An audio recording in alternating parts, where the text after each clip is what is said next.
Time travel exists. You do not need a machine. You do not need a DeLorean. Great Scott! You do not need to hit 88 miles per hour. You just need a car and a good map. America moves fast. We love new things. We love upgrades. We love the next version of everything. If something is not the latest model, we trash it. We pave over the old. We tear down the historic. We build something bigger and louder in its place. But if you drive far enough away from the interstate, you find places that refuse to update. They did not get the memo about the 21st century. They are still running on old software. Some people call these places historic. I call them glitches. They are towns that feel like they are from another era.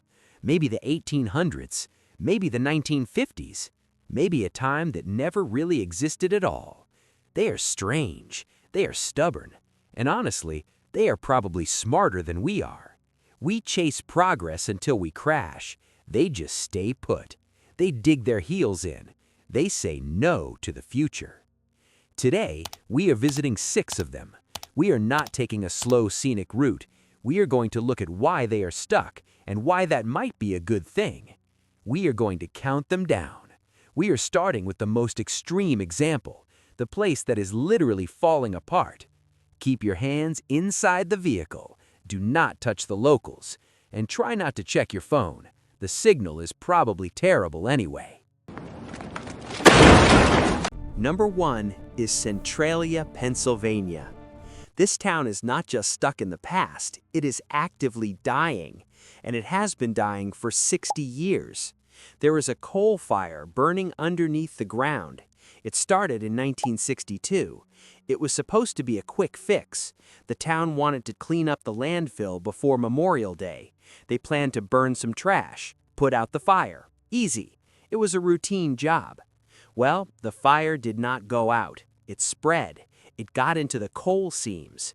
Coal burns hot. Coal burns long. Now it is burning under the town. It releases carbon monoxide. It cracks the roads. Smoke rises from the ground. The ground gets hot. You can stick a thermometer into a crack in the sidewalk and watch the temperature spike. What?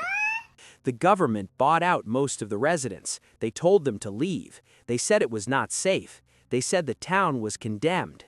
Most did. They took the money. They moved to the next town over. They started new lives. But a few refused. They are squatters in their own homes. They live on borrowed time, literally. The government says the fire could burn for another 250 years. What? Imagine that. Your house is on a timer. You do not know when the ground will open up. You do not know when the air will get toxic, but you stay. Walking through Centralia feels like walking through a video game level. There is graffiti everywhere. The highway is cut off. A huge trench was dug across the road to stop the fire. It never worked. Now the trench is just a canvas for painters. Trees grow through the asphalt. Roots break the concrete. It is quiet. Too quiet. You expect a monster to jump out. Yes. You expect something unnatural. It feels post-apocalyptic, but it's just bad planning. It's a reminder that nature wins eventually. We build things. We think they are permanent. We think concrete lasts forever. Then a little fire underneath says otherwise. People visit for the creep factor. They take pictures on the graffiti highway. They look down into the smoking cracks. They throw stones into the holes and listen for how long it takes to hit bottom. It is dark tourism. People love to see disaster from a safe distance. But for the few people left living there, it is not a tourist attraction. It is home. They pay taxes. They get mail. The zip code still exists. They just happen to live on top of a volcano of sorts. It is stubbornness on a whole new level. Most people move when the ground gets hot. These folks put on thicker shoes. They open the windows. They say the air is fine. Maybe it is. Maybe they're just used to it. Either way, Centralia is number 1 because it is the most dramatic. It is a town that is literally vanishing before your eyes. Number 2 is Monowi, Nebraska. This is the opposite of Centralia. Centralia is dying loudly. Monowi is quiet. It is the smallest incorporated municipality in the United States. The population is one. Wait, what? One person. Her name is Elsie Eiler. She is the mayor, she is the clerk, she is the bartender, she is the entire government. She is the town. Think about the bureaucracy here. If you want to build a shed in Monowi, you have to file a permit. You file it with Elsie. Then Elsie reviews the permit. She sits at her desk, she looks at the paper. Then Elsie approves the permit. Then Elsie collects the fee. She puts the money in the town fund. Then she signs the check to pay the town fees. There is no red tape. There is just Elsie. If she does not like your shed, you do not get a shed. There is no city council to appeal to. There is no town hall. The town hall is basically the bar, the Monowi Tavern. It feels like a joke, but it is real. The town library is dedicated to her late husband, Rudy. She keeps it open. She maintains the books. She pays the taxes. She runs the business. Everyone else left. The young people went to the cities. They wanted jobs. They wanted internet. They wanted people. The old people passed away. They were buried in the local cemetery. There are more dead people in Monowi than living people. But Elsie stayed. Why? Maybe she likes the quiet. Maybe she likes having total control. Imagine a town meeting where you are the only attendee. You win every vote. You pass every law. You decide when the streetlights go on. Oh wait, there are no streetlights. That's crazy! It feels like the end of a movie where everyone disappears, but life goes on. You can stop for a drink. You can buy a burger. You just have to hope the mayor is in a good mood. If she is closed, the town is closed. There is no other option. There is no next-door store. It is a glimpse into a future where nobody shows up, or a past where everyone was self-reliant. Either way, it is impressive. Most of us cannot manage our own inbox. We cannot keep our plants alive. Elsie manages a whole town by herself. She shovels the snow. She fixes the roof. She pours the drinks. She is the definition of small business. There is no competition. There is no corporate overhead. There is just one woman and a lot of silence. Number 3 is Oatman, Arizona. Let's switch climates. We are going from the quiet plains to the hot desert. This place looks like a movie set.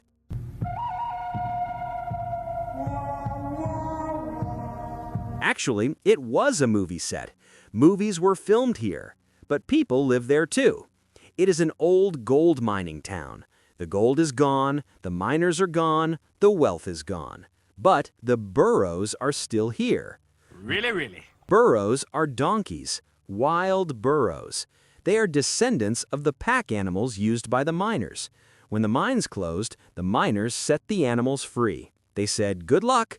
The animals stayed. They multiplied. And in Oatman, the burros have the right of way. You read that correctly. If you are driving a modern SUV worth $50,000 and a donkey wants to cross the street, you stop. The donkey does not stop. The donkey might eat your side mirror. The donkey does not care. The donkey knows he owns the town.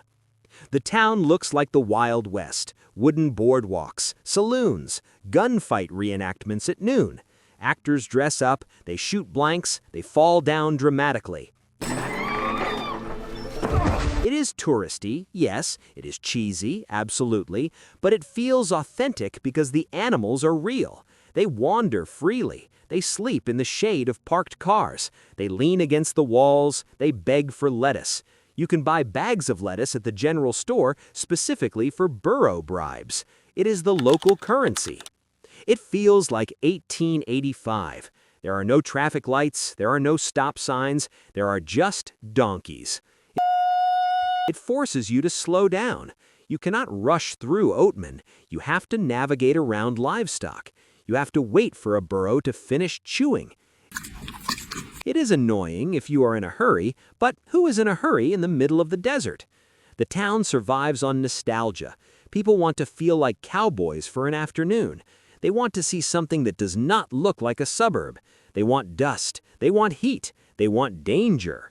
Oatman delivers. It is chaotic, it is dusty, it is loud. The burros bray all day. But it is real. You cannot fake a donkey eating your map. Number 4 is Virginia City, Nevada. This town boomed in the 1800s because of silver, the Comstock lode. Millions of dollars came out of the ground. It was the biggest strike in history. They built opera houses, they built mansions, they built saloons that served champagne to miners. The miners wore silk shirts, they gambled away fortunes in one night. It was wild, it was rich, it was crazy. Then the silver ran out. The people left. The money dried up. The buildings stayed. Today, it looks mostly the same. The wooden sidewalks are still there. The architecture is preserved. You walk down C Street and you expect to see a sheriff with a badge. You expect to see a stagecoach. Instead, you see a guy selling fudge. You see a shop selling t-shirts. It is a mix of history and souvenir shop. But if you look past the gift stores, the bones are still there. The buildings are old, really old. They creak, the floors slope. You can feel the history in the wood. You walk into a saloon and the floorboards bounce. You wonder how many boots walked there before you. You wonder how many fights happened in the corner. It feels like a time when money was made fast and lost faster. Miners would get paid and blow it all in one night. The town was built on that energy. High highs, low lows. Now the energy is tourism, but the vibe remains. It is rough around the edges. It is not polished like a Disney park. The paint peels, the wood is weathered, the glass is wavy. It makes you wonder about boom towns today. We have tech towns, we have crypto towns, places where everyone gets rich quick. San Francisco, Austin, maybe your hometown. What happens when the money stops? Do they become Virginia City? Do they become ghosts? Do the skyscrapers empty out? Virginia City survived. It adapted. It stopped mining silver and started mining memories. It's a smart pivot. Most towns would have vanished. They would have been bulldozed. This one sold its past to save its future. You walk there and you feel the weight of the wealth that used to be there. It is a ghost of a rich man. Number 5 is the Amana Colonies, Iowa. This is not one town. It is 7 villages. They were founded by German pietists, religious separatists. They came to America to be left alone. They wanted to live apart from the world. And they did. For almost 80 years they lived communally. No private property. Everyone ate in common kitchens. Everyone worked for the colony. You did not own your house. You did not own your tools. The colony owned everything. You worked where you were told. You ate what was served. They changed in 1932. They voted to become a corporation. They kept the land, they kept the traditions, but they allowed private ownership. They could have jobs outside. They could buy cars. Today, it feels like a step back in time. The architecture is German, brick and timber. The streets are wide and quiet. There are no billboards. There is no flashy signage. You will not see a neon sign here. They are famous for appliances, Amana refrigerators, Amana washers. You probably know the brand. You might not know the town. The money from the appliances keeps the towns alive, but the town itself feels like a museum. You can eat in the community kitchens, family style, big tables, shared food, platters of chicken, bowls of potatoes, baskets of bread. It feels like a giant family reunion that never ends. It is strange in a world where we barely know our neighbors. Here, everyone knows everyone, and they have known them for generations. Your neighbor is your cousin. Your boss is your uncle. It feels safe, maybe too safe. There is no edge to it. It is clean. It is orderly. It is peaceful. It feels like the 1950s with better food. It is a different kind of time capsule, not a ghost town, not a Wild West town, a community town. It shows that you can opt out of the rat race. You just need a lot of friends and a good business plan. It is organized chaos. Everyone has a role, everyone knows their place. In a world where we are all confused about what we are supposed to do, that must be nice. To know your job, to know your table, to know your seat. Number 6 is Mackinac Island, Michigan. This place has a rule: no cars. None. They banned them in 1898. Too scary, too loud, spooked the horses. The first car arrived and people panicked, so they made a law. The law never changed. You cannot drive a car on Mackinac Island. You get around by bike, or by horse-drawn carriage, or you walk. Imagine that. You fly into the airport, you take a ferry, you get off the boat, and there are no Ubers, no rental cars, no traffic jams, no honking, just bicycles and manure. The smell is distinct. It is not perfume, it is horse smell. But people love it. They say it is part of the charm. They say it smells like history. I say it smells like a stable, but okay. The town looks like a Victorian painting. White buildings, green shutters, flowers everywhere, fuchsia baskets hanging from every lamppost. The Grand Hotel has the longest porch in the world, 660 feet. People sit there and rock for hours. They do not scroll on phones. They watch the water. They talk. They drink lemonade. They watch the carriages go by. The horses wear blinders. The drivers wear hats. It is a show, but it is also transportation. It forces you to slow down. You cannot rush anywhere. If you miss your carriage, you wait. If your bike chain breaks, you walk. You have to carry your groceries. You have to carry your luggage. It is inconvenient, absolutely. It is hard work, but it is also liberating. You are not connected to the grid. You are on island time. The internet is slower. Not again. The news is older. You are disconnected. It feels like a resort from 1900. The rich used to come here to escape the heat of the cities. They wanted fresh air. They wanted no noise. Now people come to escape the noise of everything. They come to escape the emails. It is expensive. Everything costs more because it has to be brought in by boat. A gallon of milk costs more. A hotel room costs more. But you are paying for the silence. You are paying for the lack of engines. No revving motors, no screeching tires, just hooves on pavement. Clip-clop, clip-clop. In a world where we are always connected, always reachable, always driving, Mackinac is a timeout. It is a place where the technology of 1898 is still the standard. And honestly, it works. The air is cleaner, the streets are quieter, people seem happier, or maybe they are just too tired from biking up hills to complain. The island is hilly, your legs will burn, but when you get to the top, you see the lake, you see the bridge, you see the water, and there are no cars below, just bikes, just horses, just people. So there you have it. 6 towns, 6 different eras.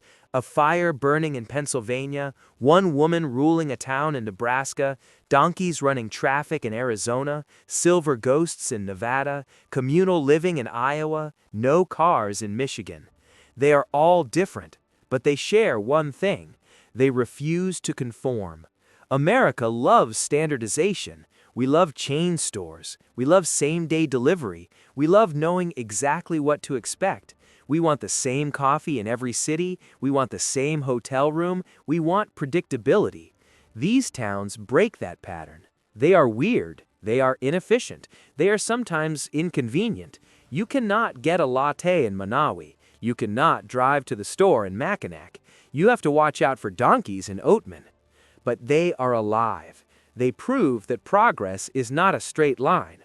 You can step off the path. You can live differently. You can keep the old ways. Maybe the old ways were not so bad. Maybe we moved too fast. Maybe we left something important behind, like quiet, like community, like the right of way for a donkey, like the safety of knowing your neighbors. We look at these places like they are anomalies, glitches in the system. We say they are backward. We say they are stuck. But maybe we are the glitch. Maybe living in a box, driving in traffic, staring at screens is the weird part. Maybe burning out at 30 is the normal part. These towns are just holding the line. They are keeping the memory of another time alive. They are showing us there is another option. You do not have to move to Manawi. You do not have to live on a burning coal seam. That sounds rough. But you can take a lesson from them. Slow down. Look around. Maybe turn off the phone. Maybe yield to something other than a car. Maybe talk to your neighbor. Maybe eat dinner at a big table with people you know. The world is not going to stop spinning if you pause for a minute. The email can wait. The traffic will still be there later. The notifications will still be there tomorrow.